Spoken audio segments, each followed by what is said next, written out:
senantiasa dalam Tuhan. Sekali lagi kukatakan bersukacita. Sekali lagi, yuk, 1, 2, 3. Bersukacita senantiasa dalam Tuhan. Sekali lagi kukatakan bersukacita. Nih, yang kali ini. Bersukacitalah senantiasa dalam Tuhan. Sekali lagi, kan sering kita nyanyikan, sekali lagi, kita memutar sekali lagi kan.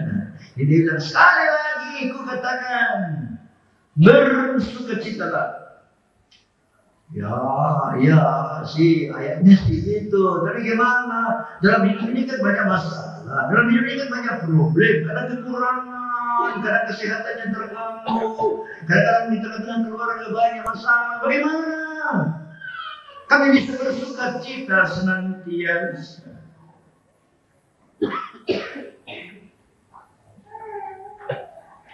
Ada beberapa alasan, saudaraku. Ada beberapa alasan mengapa kita sebenarnya bisa bersukacita senantiasa. Yang pertama, kita bisa bersukacita senantiasa itu berhubungan dengan keselamatan yang diberikan kepada kita. Artinya, kalau kita mendapat sesuatu yang sangat berharga dalam hidup ini, dan mungkin untuk itu kita kehilangan sesuatu yang lain, maka kehilangan sesuatu yang lain tidak bisa mencuri sukacita yang kita dapatkan dari satu benda yang lebih berharga. Nah, dalam firman Allah kita lihat contoh tentang satu orang yang menjual semua hartanya untuk membeli satu mutiara yang berharga. Dia pergi ke satu tempat, dia mencangkul-cangkul di dada orang, lalu di sana dia menemukan mutiara yang mahal di dalam tanah.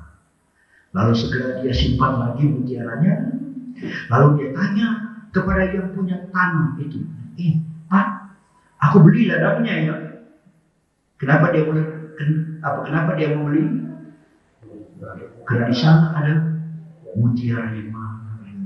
Yang punya ladang bilang, nggak apa-apa bisa, tapi harganya 700 juta. 700 juta. Biasanya sih nggak itu mahal tanah di situ, tapi ini mahal. Kalau ku jual rumahku, ku jual ladangku, ku jual mobilku, ku jual lembu, ku jual depku, ku jual TV-ku, apa lagi?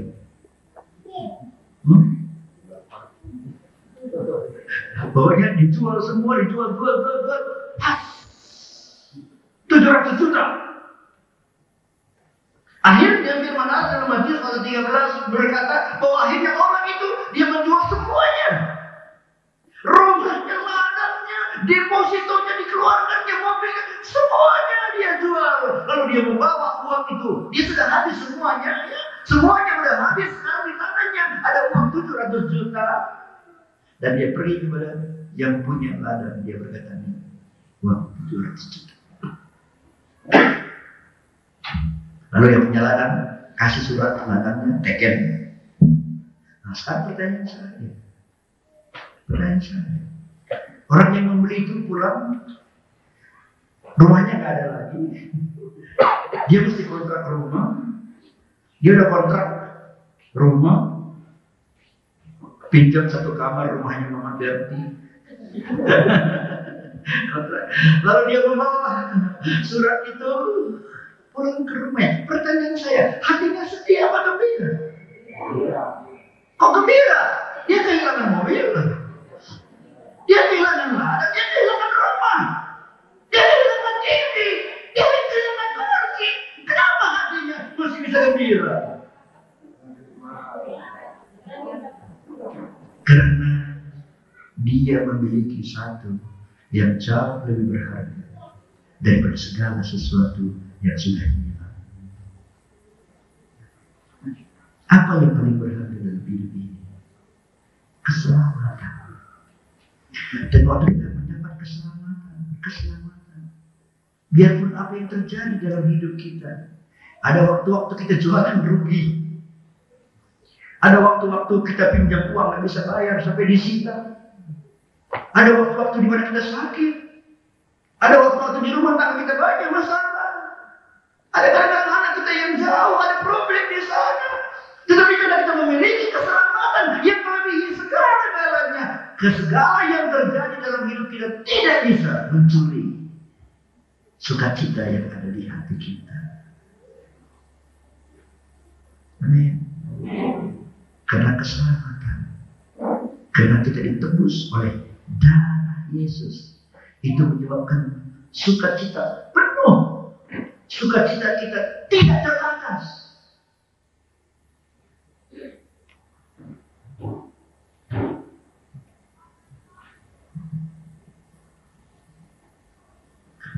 Kalau ibu bapak punya uang yang tidak terbatas, umumnya bapak ibu punya uang yang tidak terbatas, lalu dicuri orang 10 juta, sedih enggak? Sedih enggak? Kenapa? Hilang 10 juta, berapa lagi uang? Masih tidak terbatas. Dicuri orang lagi 10 juta lagi, berapa lagi sisa uang kita? Tidak terbatas. Dicuri orang 100 juta, berapa lagi uang kita? Tak terbatas. Curilah semua. Tetap tidak memiliki sesuatu yang tidak terbatas. Sama dengan sukacita yang Tuhan berikan kepada kita. Sukacita yang tidak terbatas. Sukacita yang penuh. Sebab itu apapun terjadi dalam hidup ini tidak bisa mencuri sukacita yang ada di hati kita. Amin. Bisa senyum. Coba lihat kiri kanan, senyum.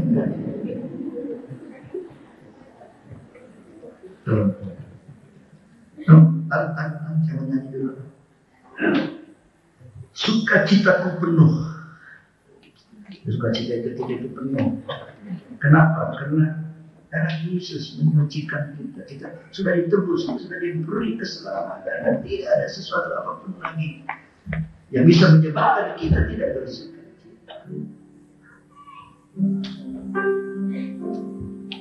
Sukacita penuh bermakna bagimu, cara ku tahu ku telah ditebus oleh curah darahmu. Menari bagimu, puji namamu, cara ku tahu ku menang oleh curah Yesus. Darahku sucikan, darahku Yesus bebaskan, darahku Yesus sucikan,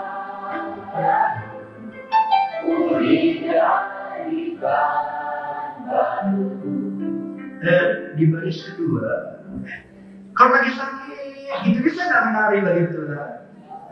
Bisa nggak? Bisa. Ada sukacita dalam kesulitan, dalam peperangan, dalam masalah. Tuhan bisa memberi kemenangan kepada kita. Amin. Bisa kasih sebentar tentang apa yang Tuhan lakukan. Mau cerita sebentar kita dengan satu kesaksian betapa ajaib Tuhan. Ibu ini udah ada di Malaysia dan mau dioperasi nih, udah operasi, udah ditentukan tanggalnya, dan Pak Sukiwi udah berangkat ke sana untuk sesampai di Malaysia dia akan tanda tanganin surat setuju operasi dan mau dioperasi, tapi waktu mau masuk ditolak oleh imigrasi dan mereka harus keluar, padahal lagi udah cek tinggal operasi nih, tapi ditolak imigrasi dan mereka pulang dengan rasa putus asa kok tidak bisa. Tapi apa yang Tuhan kerjakan? Kita dengar kesaksian 5 menit itu. Silakan aja depan.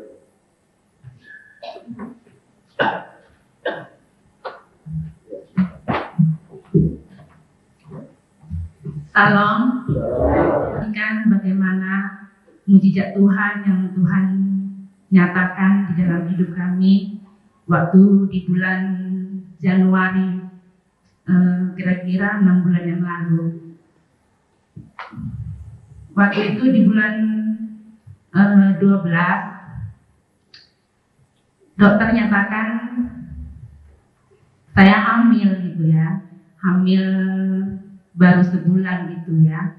Jadi udah terlambat sebulan gitu, tiba-tiba pada malam hari itu kan keguguran gitu, jatuh keguguran.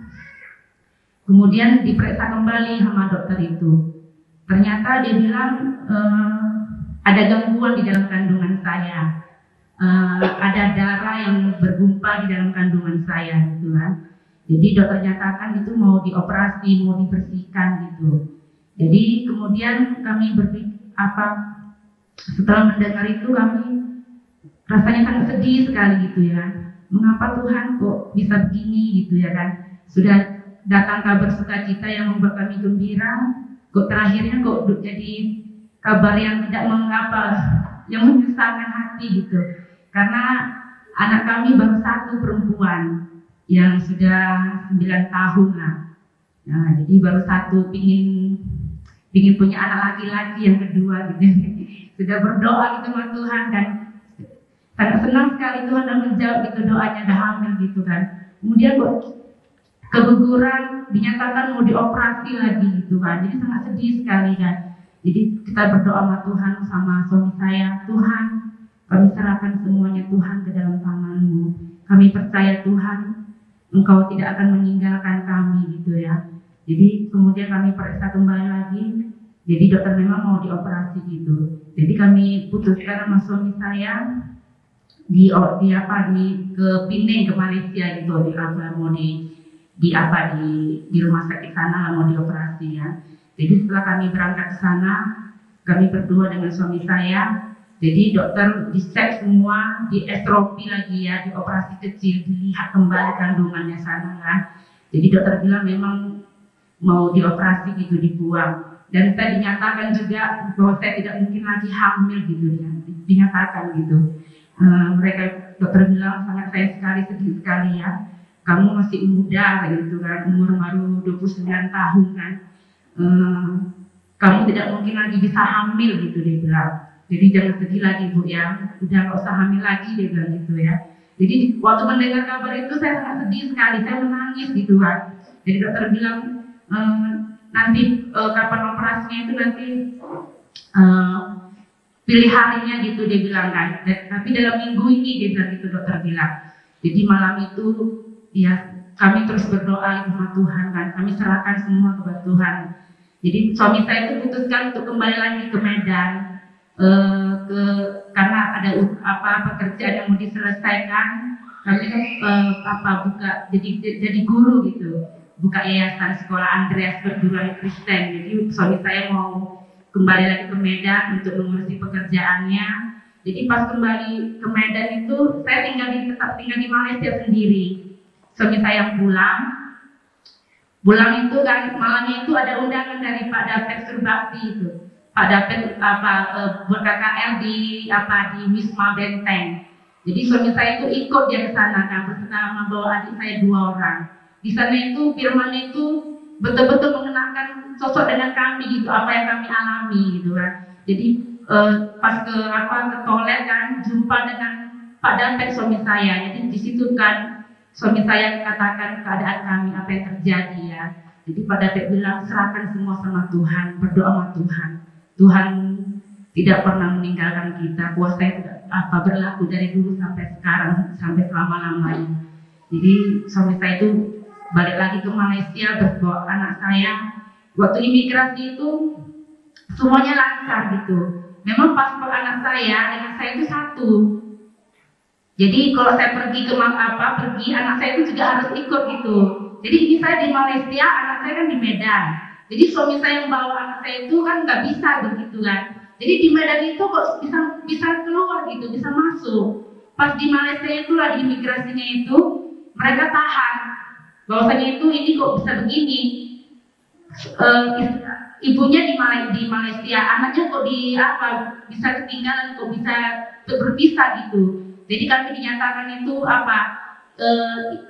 pendatang gelap gitu, pendatang gelap kan. Jadi mau gitu, mau ditahan gitu kan, mau didenda lagi gitu kan. Jadi saya tuh di sana itu dokter nyatakan hari ini sudah mau dioperasi, semua cek darah, semua sudah dicek, dan persiapan dokter itu semua sudah disiapkan. Dari yang bagian ginjal semua itu sudah disiapkan. Jadi dokter bilang hari ini kamu mau dioperasi. Jadi saya datang kepada dokter bagaimana ini?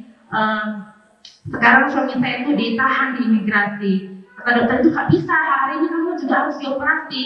Tapi dari imigrasi itu kan suruh saya datang ke kantor sana. Gak bisa saya karena kami itu mau ditahan gitulah, mau didenda lagi, mau dinyatakan pendatang gelap gitu. Jadi dokter bilang coba saya buat surat dari permohonan dari dokter menyatakan bahwa itu kamu sakit memang mau dioperasi. Ada suratnya saya bawa ke imigrasi itu. Suami saya itu sama anak saya itu di kapal semalaman. Semua yang datang itu semua boleh keluar kan, cuma suami saya sama anak saya itu yang di dalam. Satu malam di sana mereka tinggal di kapal itu. Mereka itu begitu sedih gitu kan. Kenapa begini ya? Sudah sakit lagi kan mau dioperasi, ini masalah satu belum selesai. Kenapa masalah ini datang lagi gitu ya? Tuhan kok kenapa begini gitu ya? Rupanya Tuhan itu Maha Kuasa. Rencananya itu tidak bisa kita pikirkan. Yang kita rasakan itu kok kenapa begini? Rupanya Tuhan mempunyai maksud yang rencana yang indah bagi kami. Jadi kami itu kan sampai di sana saya itu kan saya bilang kan ini dari sama petugas imigrasinya kan, ini Pak, saya memang sakit, saya lemah sekali tubuh saya waktu itu kan, diambil darah sudah saya pun masih masih diimpus gitu kan. Dia bilang kalian nggak boleh lagi kemari, nggak ditahan, nggak didenda, nggak dikurung, sudah bersyukur dia bilang. Sekarang pulang kayak gitu. Jadi baju saya semua ketinggalan di sana, semua di Malaysia. Kami langsung nggak boleh lagi injak ke Malaysia, langsung disuruh pulang itu bertiga. Jadi kami pikirkan, kami renungkan, oh Tuhan, ini mungkin kenapa begini Tuhan? Kami disuruh pulang. Setelah kami berdoa gitu di kapal itu kan, Tuhan berbicara kepada kami itu kan, anakku, ini tidak kami izinkan saya telah menolong engkau, saya telah menyembuhkan engkau anakku, engkau tidak usah lagi dioperasi karena tangan saya telah menyembuhkan engkau. Rupanya melalui rencana ini semuanya ada maksud Tuhan yang indah, ada mujizat Tuhan yang terjadi di dalam hidup kami. Saya sangat bersyukur sekali pada Tuhan. Makanya pada hari ini saya datang ke tempat ini, saya mau ucapan syukur kepada Tuhan. Dan saya bersyukur kepada Pak David yang telah mendoakan kami. Terima kasih, puji Tuhan.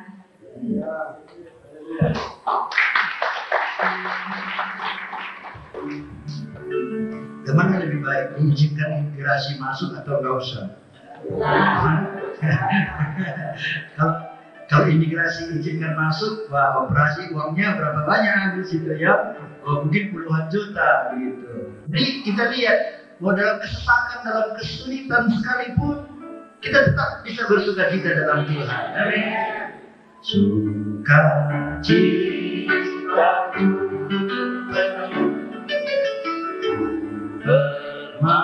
bermasmurlah itu, aku tahu ku tak ditebus oleh curhat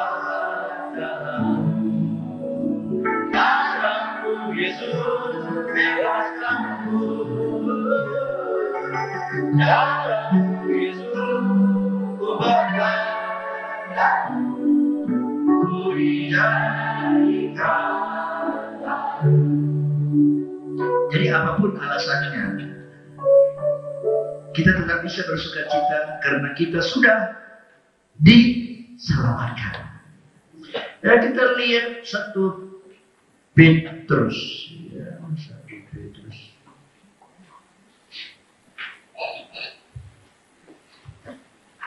Petrus 1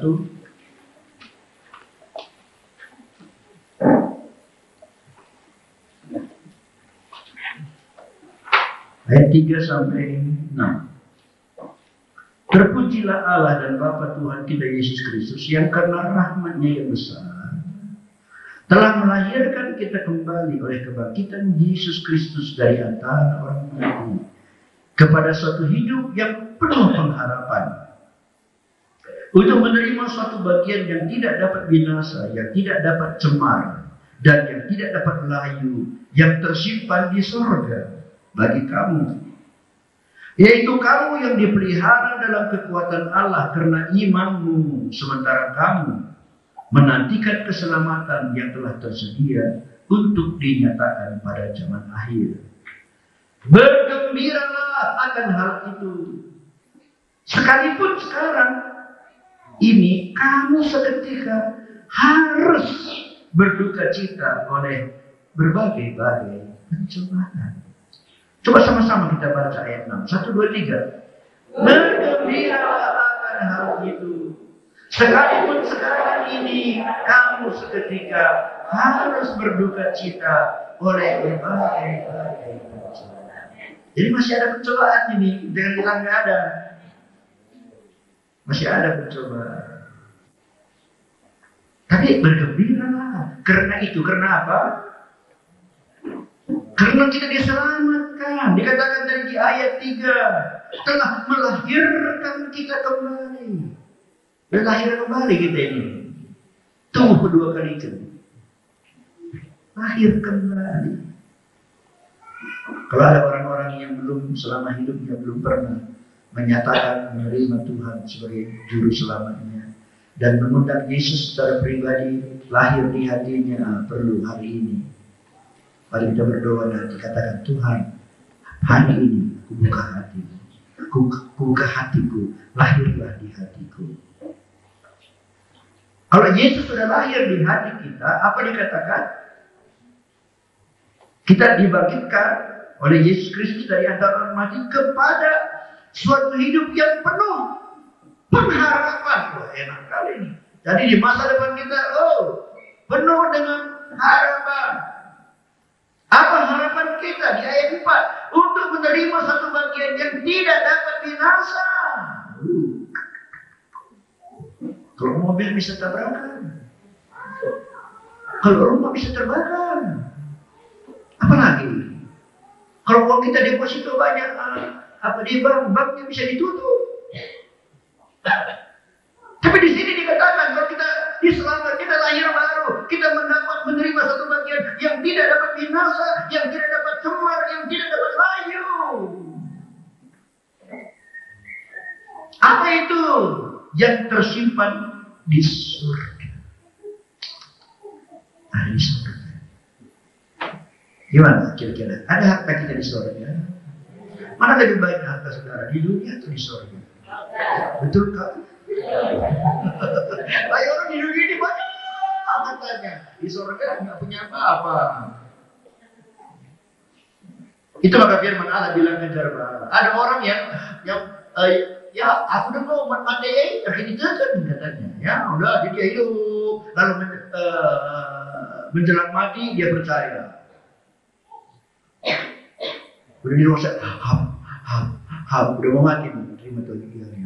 Tuhan Yesus terima pada matiku, haleluya, amin, amin. Langsung check out dia dari dunia, langsung mati, dia masuk surga, tapi nggak ada pahala. Kenapa? Dia belum pernah melakukan apa-apa untuk Tuhan. Tapi banyak juga orang yang udah lama dia percaya juga belum melakukan apa-apa untuk Tuhan. Tapi firman Allah mengatakan kepada kita, kita mempunyai harta di surga. Itu yang bisa menyebabkan kita selalu bersukacita.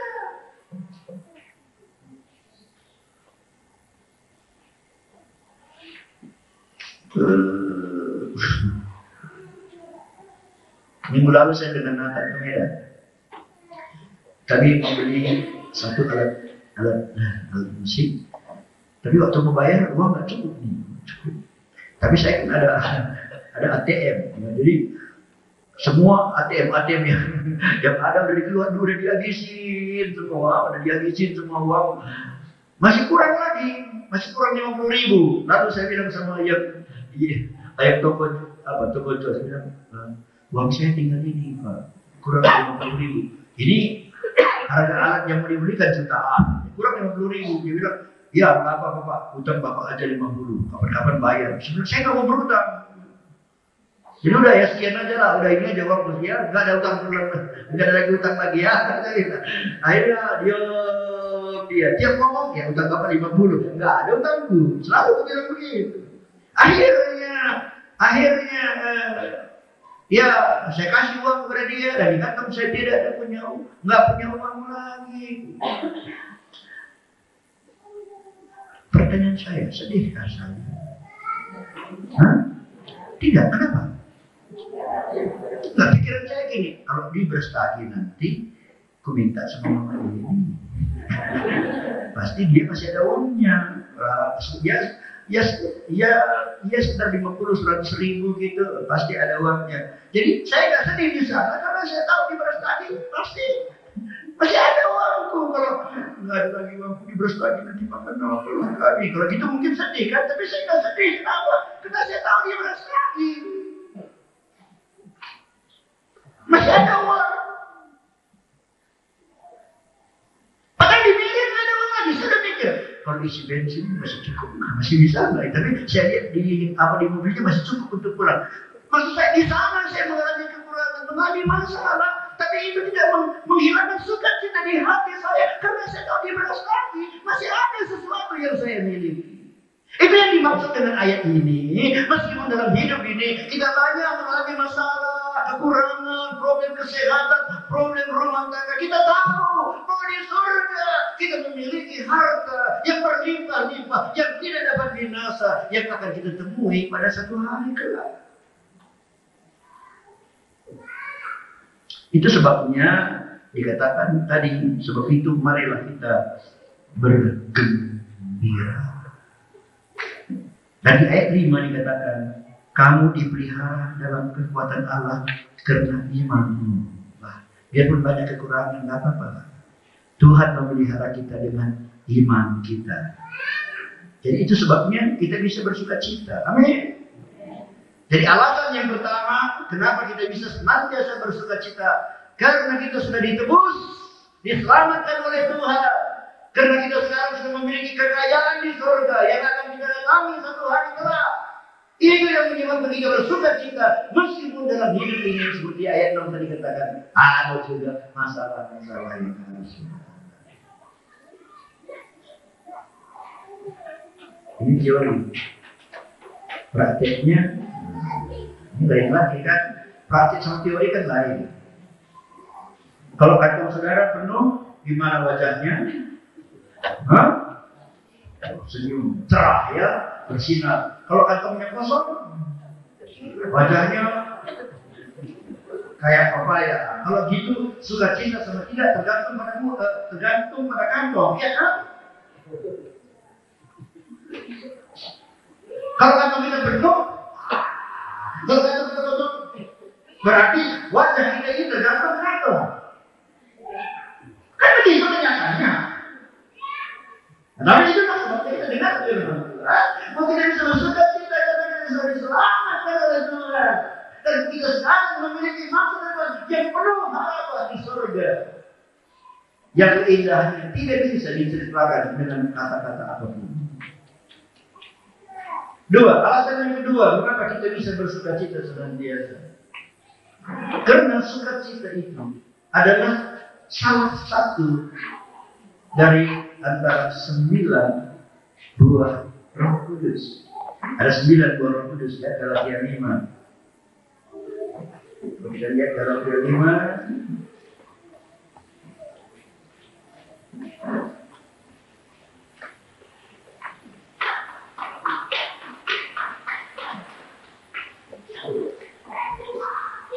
ayat 22. Tetapi buah roh ialah kasih, sukacita, damai sejahtera, kesabaran, kemurahan, kebaikan, kesetiaan, kelemah lembutan, penguasaan diri. Jadi buah yang kedua itu sukacita. 2 minggu yang lalu kita belajar bahwa kita ini adalah bagaikan carang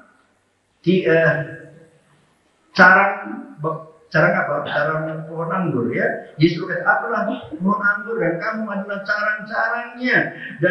Dan saya ingin tahu, apakah saudara-saudara sudah menempel kepada Yesus? Sudahkah saudara ada dalam Yesus? Sudah belum? Sudah.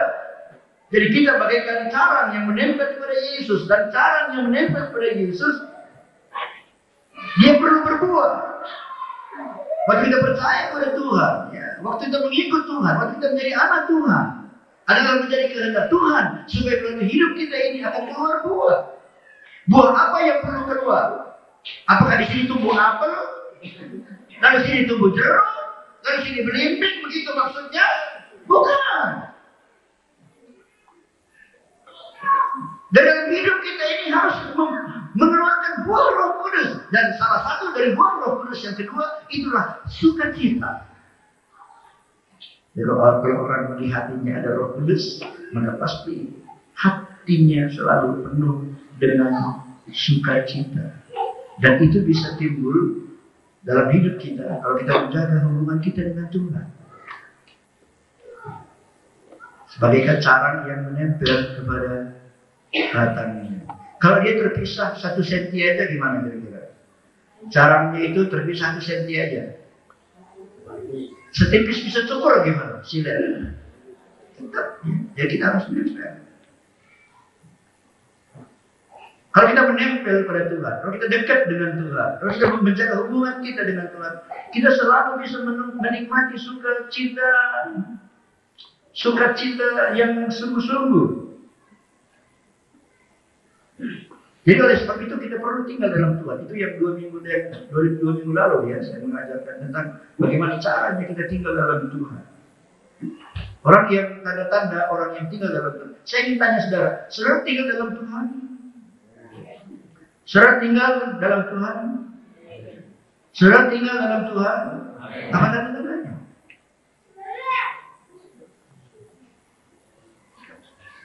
Saudara orang karo? Saudara orang karo?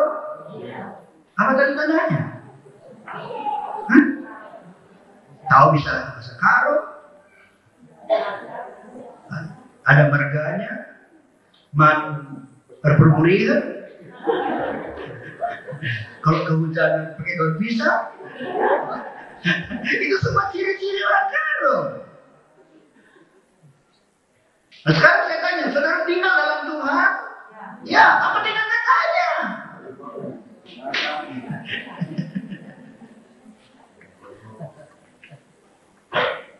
Orang yang tinggal dalam Tuhan pasti dia adalah orang yang suka bersekutu dengan firman Tuhan. Suka bersekutu dengan firman Tuhan, suka baca Alkitab. Nggak punya Alkitab itu sebabnya ada di sini Alkitab yang tipis-tipis, kalau mau tebal. Bisa pesan.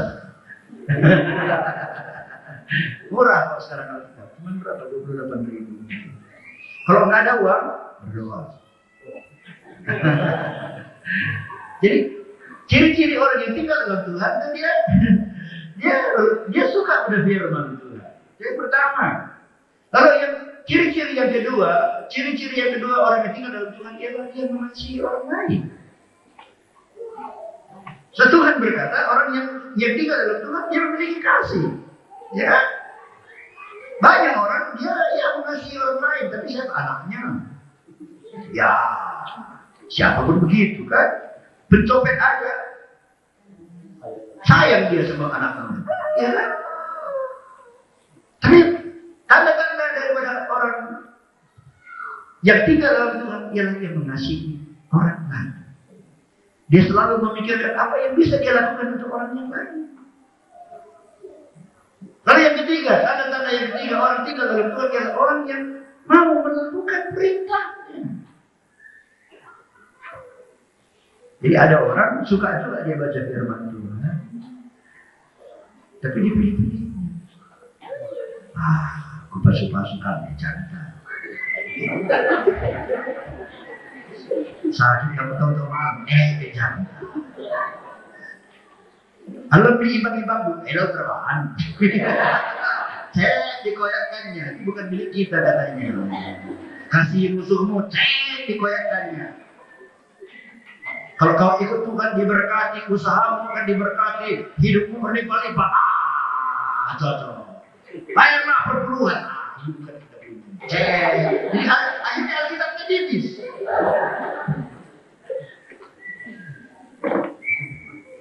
Ini contohnya Alkitab yang tipis. Berlayarnya kok.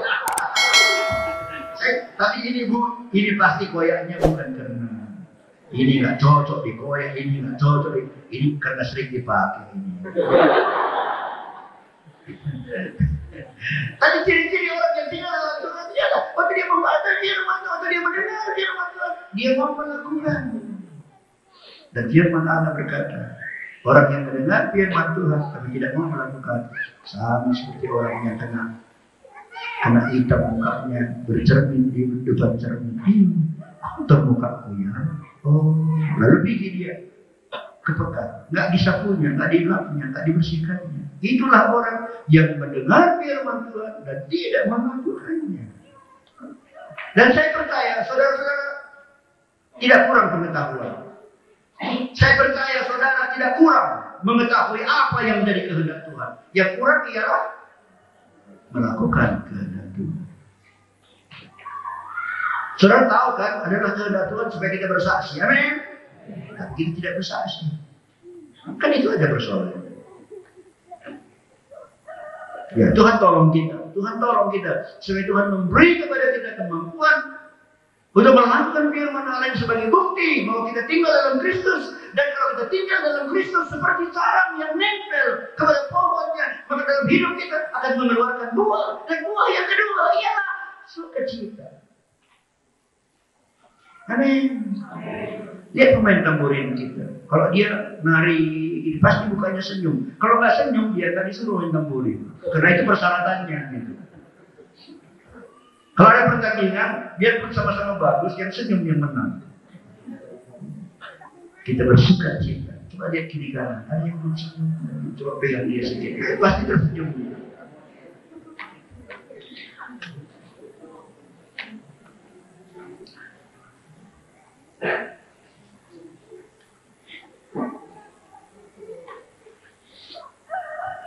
Di dalam 2 Korintus 12 2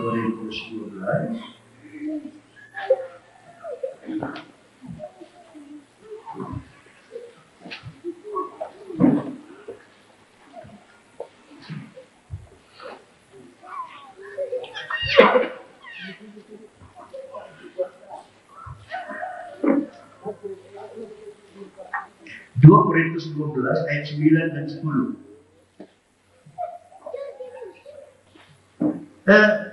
Saya kalau baca Alkitab begini, saya menikmati gitu, saya menikmati. Sebenarnya nggak usah ada khotbah. Kita baca, saya baca dengan serius dan tidak kayak makan lah. Ada orang makan nggak menikmati kan? Ya ada orang makan nggak menikmati. Jadi dibuat lama besar, tapi nggak menikmati. Tapi ada orang waktu dia makan. Gitu. Banyak orang baca firman Tuhan begitu. Tapi coba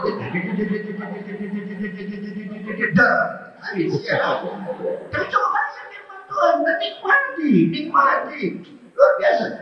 Waktu saya di rumah saya baca ayat ini, saya dipulihkan, dikuatkan gitu. Dia coba kita baca pelan-pelan ayat 9 dan 10.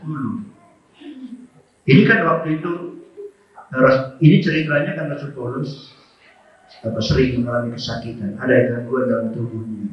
Dikatakan ada satu duri. Udah berapa kali dia berdoa, Tuhan sembuhkan aku, Tuhan sembuhkan aku, Tuhan sembuhkan aku. Tapi ayat 9, apa kata Tuhan? Coba 1, 2, 3. Tetapi jawab Tuhan kepadaku, cukuplah kasih karunia-Mu selalu. Sebab justru dalam kelemahanlah kuasa-Ku menjadi sempurna. Sebab itu terlebih suka aku berpegang atas kelemahanku, supaya kuasa Kristus turun menaungi aku.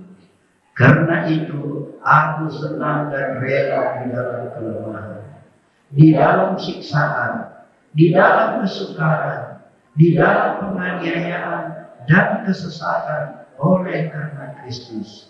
Sebab jika aku lemah, maka aku luar biasa ini. Jadi aku bisa bersuka cita. Kita bilang udahlah, cukup aja dah. Segitulah karuniaku bagimu. Berarti dari ayat ini kita bisa belajar bahwa sukacita itu tidak bisa dimusnahkan oleh kesakitan. Sukacita itu tidak bisa disingkirkan oleh penderitaan. Sukacita itu tidak bisa ditolak oleh kelemahan. Sukacita itu tidak bisa mengganggu, tidak bisa terganggu meskipun kita ada kesulitan.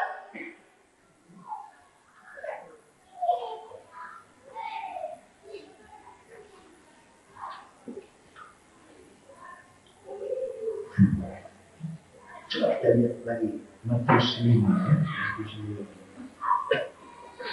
Itu kata-kata bahagia. Saudara mau jadi orang berbahagia? Amin. Mau ya? Amin ya? Amin. Suka jadi orang yang berbahagia? Coba kita baca orang-orang yang macam mana yang bahagia. Coba Matius 5 ayat 11 dan 12. Baca lagi, saya nikmati ya, nikmati ini. Kunyah, pelan-pelan gitu. 1, 2, 3. Berbahagialah kamu jika karena aku kamu dicela dan dianiaya, dan kepadamu difitnahkan segala wanita. Bersukacitalah dan bergembiralah, karena upahmu besar di surga. Sebab demikian juga telah dianiaya nabi-nabi yang sebelumnya. Jadi kalau kita dicela, dianiaya, difitnah, bagaimana? Apa reaksi kita? Apa reaksi kita? Enggak, dia 12 itu reaksinya. Apa reaksi kita? Bersukacita dan bergembira.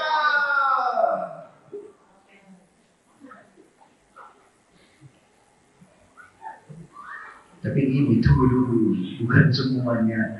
Kalau orang kritik, orang cela kita, wah kita gembira. Tunggu dulu. Kalau memang dicela itu gara-gara perbuatan kita, bertobat.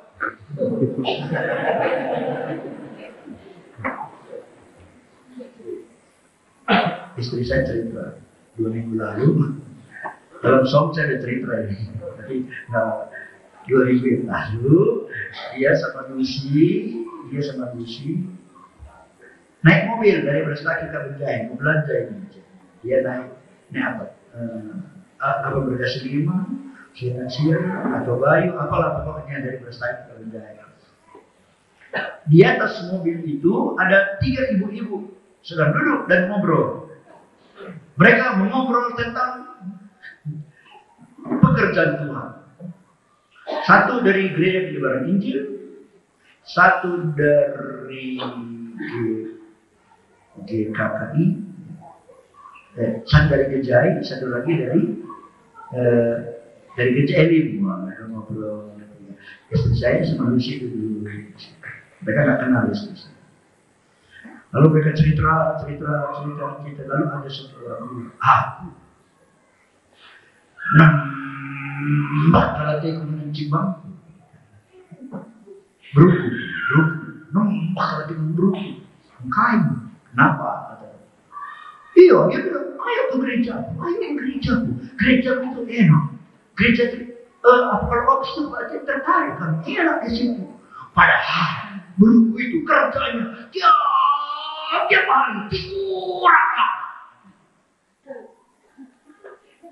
Menangis. Orang lain memang tadi ngomongannya ke gerejaku. Enak apa itu? Enak kurang. Ngomong gitu. Jadi akhirnya sama gereja hanya udah benci ke dia. Bayangkan sama gerejanya. Sama gerejanya membenci kali aku. Mobilnya kan terus dari Brastagi terus sampai Simpangkaban. Gereja apa rupanya itu? Kata satu lagi. Ini Simpangkaban ini.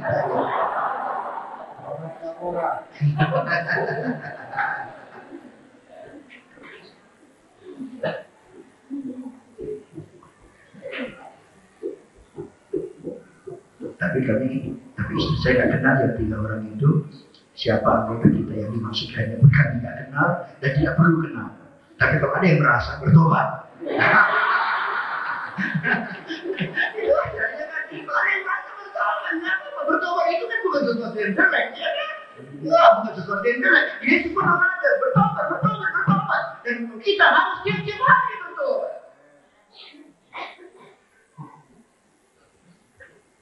Ya, daripada kita banyak ngomongin orang lain, mengkritik orang lain, menjelek-jelekan orang lain, kan lebih baik kita berbicara tentang hal yang positif, tentang hal yang baik. Pikirkan selalu yang baik. Amin. Pikirkan selalu hal yang baik. Dalam segala peristiwa ada yang baik. Biarpun peristiwa itu kadang-kadang, aduh nggak enak gitu. Tapi pikirkanlah yang baik. Di situ ada yang baik.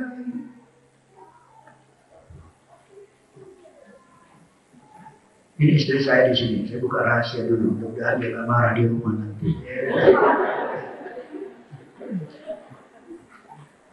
Dua minggu yang lalu kan sama-sama dari Medan. Udah malam. Jadi saya ngantuk kali. Nah di mobil saya kan ada ginseng. Ada orang kasih saya ginseng. Itu udah, ya ginseng itu seperti alia gitu ya. Udah dipotong-potong, dikeringkan. Lalu ini buatan Amerika memang, karena dia tahu saya selalu jalan malam, dia kasih 1 bungkus, saya masukkan di botol, saya taruh di samping.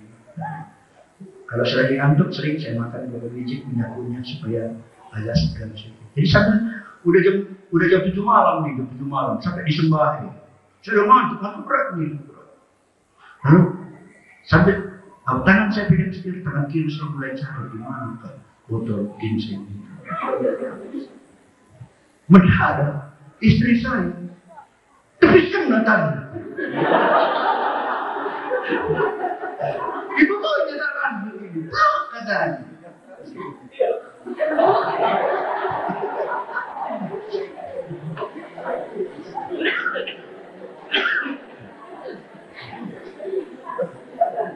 Saya ngerti maksudnya baik ya kan? Maksudnya kira-kira begini, kenapa dia cari sendiri? Ada yang di sini, kenapa disuruh aku yang cari? Itu pikirannya.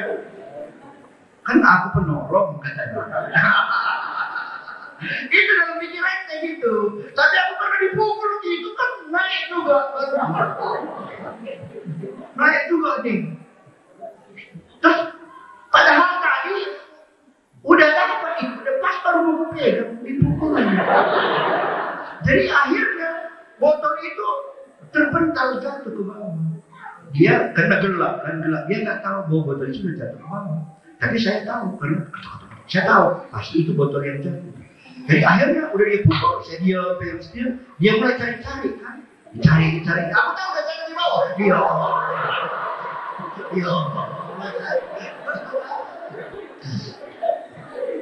cari setengah hidup dia cari.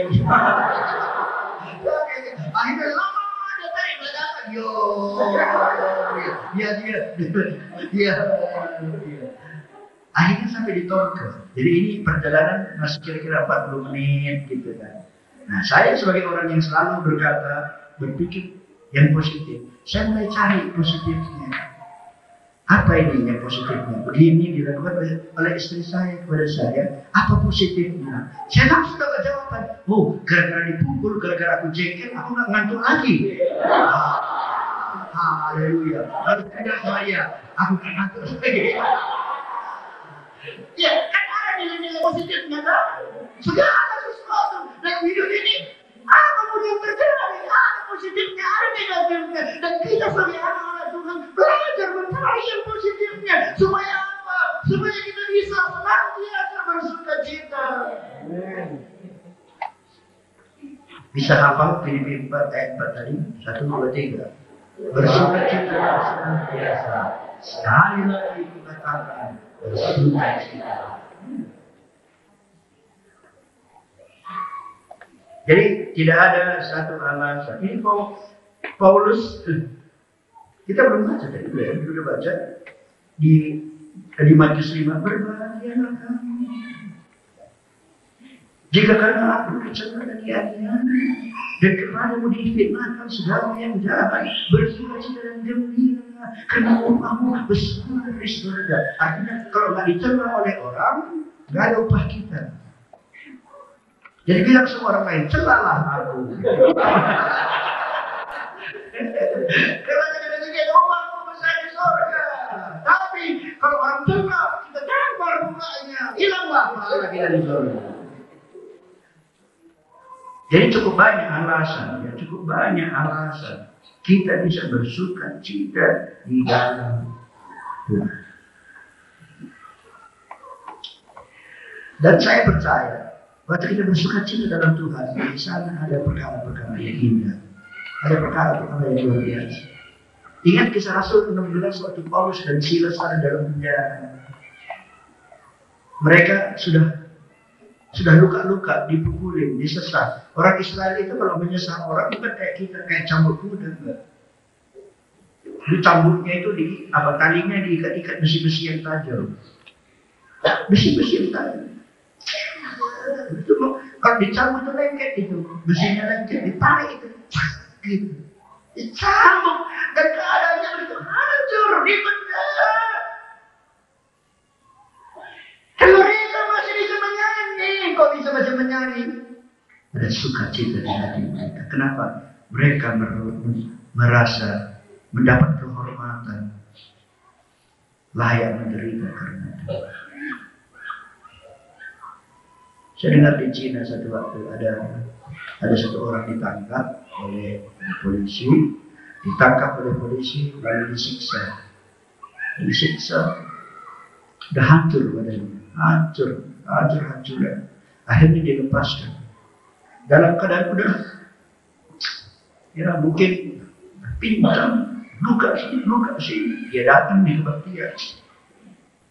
Dan di tengah kebaktian, waktu anggota cuma melihat dia datang dalam keadaan begitu, mereka menangis. Tuhan, kenapa mereka menangis?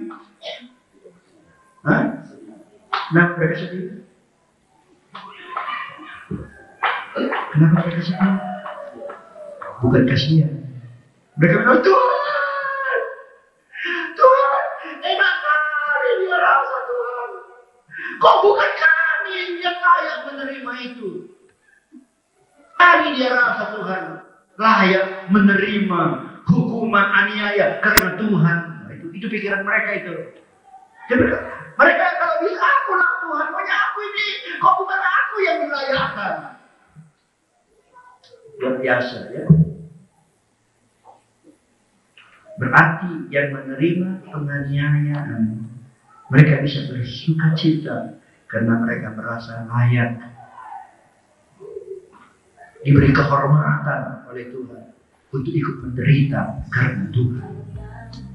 Jadi biarpun dia mengalami penganiayaan, di hatinya ada sukacita yang besar. Itulah sebabnya. Maka apa yang kita baca dalam ayat 4 tadi, itu bisa dikenali dalam diri kita. Tidak ada alasan apapun dalam diri yang bisa mencuri sukacita.